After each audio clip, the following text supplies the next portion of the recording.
दोस्तों, कहानी की शुरुआत में हम एक लड़के को देखते हैं जिसका नाम सुलेमान था। सुलेमान को दिखाई नहीं देता, वो अपनी माँ निव्या के साथ इसी जंगल में रहता है। उसके पिता लोकस बहुत पहले छोड़कर उन्हें चले गए। तभी हमें जंगल में एक क्रिएचर को दिखाया जाता है। वो एक जानवर को पकड़े हुए था और उसे घसीटता हुआ जंगल की ओर ले जा रहा था। सुलेमान शिकार के लिए जाने से पहले वो अपनी कमर में रस्सी का एक सिरा बांध लेता है और दूसरा सिरा उनके घर से बंधा हुआ था, जिस तरह उसकी माँ ने उसे सिखाया था। और ये सब बातें उसकी माँ ने ही उसे सिखाई थी, ताकि वो ना दिखाई देने के कारण भी वो अपनी मदद खुद कर सके। सुलेमान सबसे पहले अपने जाल को चेक करता है और वो अपने शिकार को पकड़कर घर ले आता है। घर आकर सुलेमान शिकार के दो हिस्से करता है, एक अपने लिए और आधे हिस्से को वो दोनों जंगल के अंदर लेकर जाते हैं। निव्या उसे कहती है कि वो हिस्सा यहाँ पर फेंक दो। सुलेमान वो टुकड़ा वहीं पर फेंक देता है और दोनों वापस घर आ जाते हैं। एक दिन निव्या सुलेमान को बताती है कि आज तुम्हारे डैड का बर्थडे है, इसलिए हम दोनों आज घूमने जाएंगे। रास्ते पर निव्या किसी से डर रही थी। सुलेमान उसे पूछता है, लेकिन निव्या उसे कुछ भी नहीं बताती। दोनों माँ बेटे मिलकर फिशिंग करते हैं। बहुत देर हो चुकी थी। सुलेमान और निव्या ने कोई भी मछली पकड़ नहीं पाए थे। फिर सुलेमान जाल लेने के लिए जंगल के अंदर जाने लगता है। सुलेमान ज्यादा दूर तक चला जाता है। जंगल में उसे एक चैन मिलती है। तभी वहाँ पर निव्या आ जाती है। फिर निव्या कहती है कि मैंने तुम्हें दूर जाने से मना किया है, फिर भी तुम यहाँ तक आ गए। फिर वो उसे लेकर घर वापस चली जाती है। थोड़ी देर बाद निव्या जोर जोर से खांसने लग जाती है। सुलेमान अपनी माँ से उसकी तबीयत के बारे में पूछता है, लेकिन वो उसे कुछ नहीं बताती और चुपचाप अंदर चली जाती है। फिर दोनों मिलकर सुलेमान के डैड का बर्थडे सेलिब्रेट करते हैं। रात को निव्या सुलेमान को एक कहानी सुनाती है कि एक बच्चा था जो अपने माँ बाप के साथ रहता था। एक दिन वो जंगल में जाता है और वहाँ से वापस आने का रास्ता भूल जाता है। जंगल में उसे एक आवाज सुनाई देती है और अचानक एक क्रिएचर आ जाता है जो बहुत ही ज्यादा भूखा था और वो उस बच्चे का शिकार करना चाहता था। वो बच्चा वहाँ से डरकर भाग जाता है और भागते हुए अपने घर के अंदर छुप जाता है और वो अपने माँ बाप से कहता है कि वो कभी ऐसा नहीं करेगा। दरअसल वो इस कहानी के माध्यम से वो अपने बेटे को समझाना चाहती थी कि वो भी जंगल में ज़्यादा दूर तक ना जाए, क्योंकि जंगल में कुछ भी हो सकता है। लेकिन निव्या को कुछ तो पता था जो अपने बेटे को खुलकर नहीं बताती थी। इस तरह कुछ साल बीत जाते हैं। सुलेमान अब बड़ा हो चुका था, लेकिन अब वो अकेला है। उसकी जिंदगी में उसकी माँ नहीं है। उसकी माँ ने उसके लिए एक रिकॉर्डिंग छोड़ी थी जिसे वो हमेशा सुनता रहता था। उसकी माँ ने उसमें कहा था कि सुलेमान, तुम मुझे माफ कर दो, मुझे तुम्हें छोड़कर जाना पड़ा। अब तुम्हें इसके लिए 3 रूल्स फॉलो करने पड़ेंगे जिससे तुम इस जंगल में सेफ रहोगे। पहला कि तुम्हें अपने और उस जंगल के लिए शिकार करना होगा, और दूसरा कि जब तुम निराश हो जाओ तो कभी भी हार मत मानना और हमारा फैमिली गाना गुनगुनाते रहना। और तीसरा रूल बहुत ही ज़्यादा ज़रूरी है कि तुम अपनी रस्सी कभी भी मत खोलना, और यही रस्सी तुम्हें गाइड करेगी और यही ज़मीन तुम्हारा घर है। तुम कभी भी इस रस्सी से अलग मत होना। सुलेमान हमेशा उन रूल्स को फॉलो करता था। एक दिन वो शिकार पर जाता है, लेकिन उस जाल पर उसे कोई भी शिकार नहीं मिलता। फिर वो मछलियाँ पकड़कर ले आता है। 2 दिनों से उसके जाल में कोई भी शिकार नहीं फंसा था, इसलिए वो ड्राई फ्रूट्स खाकर ही अपना गुजारा करता है। फिर अचानक सुलेमान को एक आवाज़ आती है जो बहुत ही ज़्यादा डरावनी थी। फिर उसे एक चैन की आवाज़ आती है। वो उस आवाज़ को सुनकर अपने घर वापस आ जाता है। रात को सुलेमान को नींद नहीं आ रही थी, इसलिए वो घर के बाहर बैठ जाता है। तभी जंगल की तरफ उसे उसकी बकरी की आवाज़ आती है। उस आवाज़ का पीछा करते हुए वो जंगल के आखिरी छोर पर पहुंच जाता है। वहाँ पर उसे उसकी बकरी मिल जाती है, लेकिन वो जख्मी हालत में थी और अचानक वहाँ पर एक क्रिएचर आकर उसकी बकरी को खींच ले जाता है। सुलेमान डर कर अपने घर वापस आ जाता है, लेकिन उसके पास कुछ भी खाने को नहीं था और अगली सुबह वो फिर से शिकार की तलाश में निकल जाता है। लेकिन जब वो चेक करता है तो उसके सारे ट्रैप खाली पड़े हुए थे। अचानक उसे एक बंदूक चलने की आवाज़ सुनाई देती है। वो उस आवाज़ का पीछा करता है। वहाँ पर वो जाता है तो वहाँ पर एक हिरन मरा पड़ा हुआ था और वहीं पर वो आदमी भी पहुँच जाता है जिसने बंदूक चलाई थी। सोलोमन बहुत ज्यादा डरा हुआ था। वो शिकारी कहता है कि ये शिकार मेरा है। सोलोमन उस पर हमला कर देता है,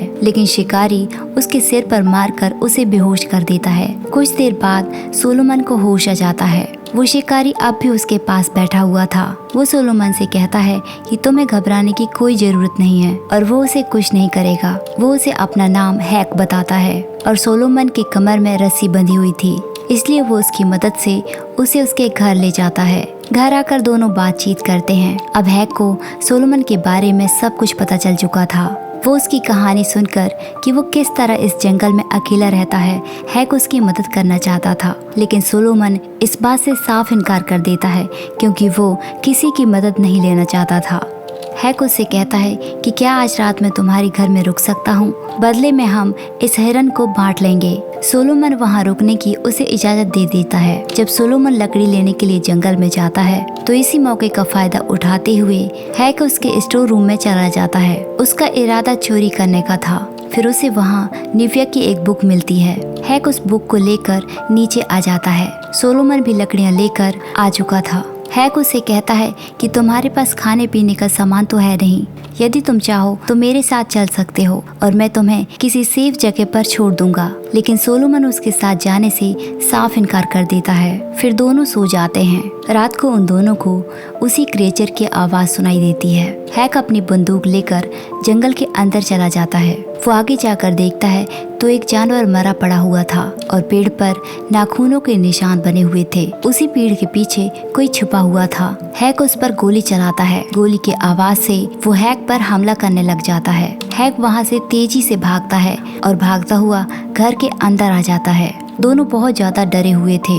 हैक यही सोच रहा था कि आखिर वो क्या था और यही सोचते हुए दोनों सो जाते हैं। अगली सुबह हैक सोलोमन से उस क्रिएचर के बारे में पूछता है, लेकिन वो कहता है मुझे इस बारे में कुछ नहीं पता। हैक सोलोमन से कहता है कि हमारे पास बहुत सारा हिरन का मांस पड़ा हुआ है। जाने से पहले मैं सोच रहा था कि तुम्हें इसे पीस आउट करना सिखा दूं। इसकी मदद से तुम इसे सर्दियों में भी खा सकते हो। हैक उसका स्मोकर रिपेयर करना चाहता था। इसके लिए उसे एक चैन की जरूरत थी। फिर सोलोमन हैक को उस चैन के पास लेकर जाता है। हैक को दूर से ही वो चैन दिखाई दी जाती है, लेकिन सोलोमन दूर ही खड़ा हुआ था क्योंकि उसकी रस्सी वहाँ तक नहीं पहुँच रही थी और ये वही चैन थी जिसके पास जाने से उसकी माँ ने उसे रोका था। हैक उस चैन को खींचने की कोशिश करता है, लेकिन वो नीचे फंसी हुई थी। वो चैन कटर से उस चैन को काट लेता है। फिर दोनों घर वापस आ जाते हैं। हैक देखता है कि सोलोमन एक मांस का टुकड़ा जंगल में फेंक रहा है। वो उससे पूछता है कि तुम ऐसा क्यों कर रहे हो। सोलोमन उसे बताता है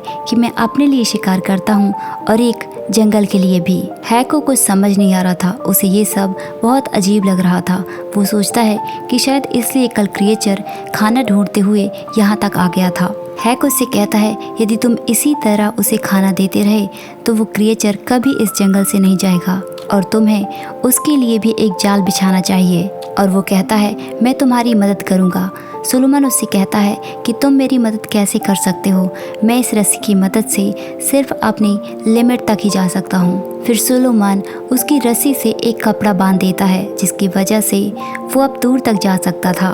दोनों एक ट्रैप लेकर जंगल की ओर निकल जाते हैं। अचानक सोलोमन को एक क्रिएचर खींचने लग जाता है। हैक उसे छुड़ाकर अपनी ओर खींच लेता है। दोनों बहुत ज्यादा डर चुके थे, इसलिए वो लोग घर वापस आ जाते हैं। फिर हैक सोलोमन को वही बुक को पढ़कर सुनाता है जिस पर निव्या ने उसके बचपन से लेकर बड़े होने तक की बातें लिखी हुई थी। पढ़ते हुए हैक अचानक रुक जाता है क्योंकि उस पेज पर एक सिंबल बना हुआ था और लास्ट पेज पर कुछ ऐसा लिखा हुआ था कि उसे पढ़कर परेशान हो जाता है। उस पर लिखा हुआ था कि एक रात उसके और लोकस के बीच कुछ चीज को लेकर बहस हो गई थी।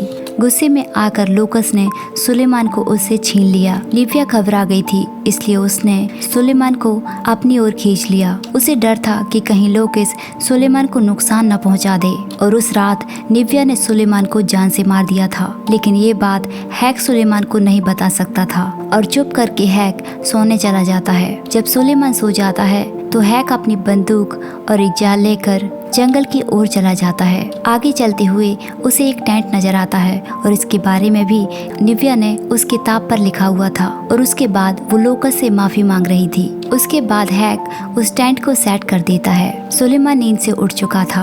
वो चारों तरफ हैक को आवाज मारने लग जाता है। तभी अचानक उसे गन की आवाज आती है। वो उस गन का पीछा करते हुए जंगल की ओर चला जाता है। वहाँ पर उसे एक बैग मिलता है, लेकिन उसके आगे वो नहीं जा सकता था क्योंकि उसकी रस्सी आगे जाने के लिए छोटी पड़ जाती है। फिर सुलेमान उस रस्सी को खोल देता है और आगे टेंट तक पहुँच जाता है, जहाँ पर हैक की लाश पड़ी हुई थी। अब हैक मर चुका था और उस पर वही क्रिएचर के निशान बने हुए थे। शायद उसे उसी क्रिएचर ने मारा था। फिर हम निव्या को देखते हैं जो एक क्रिएचर बन चुकी थी, जिसके पैर में वही चेन बंधी हुई थी। इससे साफ पता चलता है कि निव्या ही वो क्रिएचर है और वही इस जंगल में इतने वक्त से रह रही है। इसलिए सुलेमान उसे मांस दिया करता था और वो यहाँ से बाहर जाना भी नहीं चाहता था। वो सुलेमान को मारने के लिए आगे बढ़ती है, तभी वो उस ट्रैप में फंस जाती है। सुलेमान इन सब से बहुत ज्यादा डर चुका था और वो अपना फैमिली सॉन्ग निकालकर सुनने लग जाता है। ये सुनकर निव्या भी शांत हो जाती है और वो भी गुनगुनाने लगती है। फिर सुलेमान उसे जान से मार देता है और ये कहानी यहीं पर खत्म हो जाती है। तो दोस्तों, ये थी हमारी आज की कहानी। हमारी कहानी आपको कैसी लगी कमेंट करके ज़रूर बताइए और ऐसी ही कहानियों के लिए हमारे चैनल को सब्सक्राइब कीजिए। Thanks for watching.